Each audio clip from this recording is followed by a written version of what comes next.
بسم اللہ الرحمن الرحیم۔ دنیا کی زندگی بہت خوبصورت لگتی ہے۔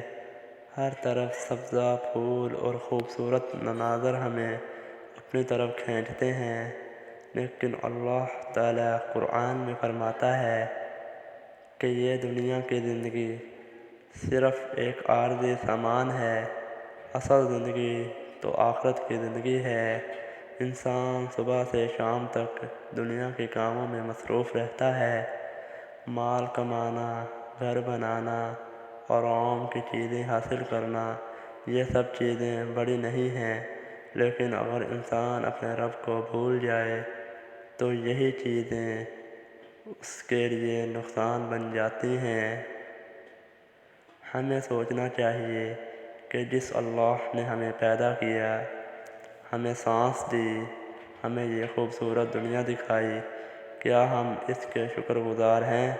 نماز، دعا اور ذکر اللہ وہ راستہ ہے جس سے انسان اپنے رب کے قریب ہو جاتا ہے۔ رسول اللہ صلی اللہ علیہ وآلہ وسلم نے فرمایا کہ دنیا مومن کے لیے قید خانہ اور کافر کے لیے جنت ہے۔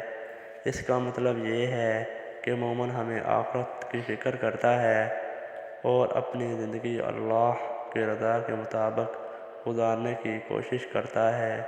اس لیے ہمیں چاہیے کہ ہم اپنی زندگی میں نیکی کو اختیار کریں، لوگوں کے ساتھ اچھا سلوک کریں، سچ بولیں اور ہمیشہ اللہ کو یاد رکھیں، کیونکہ ایک دن ہمیں اسی اللہ کے سامنے حاضر ہونا ہے۔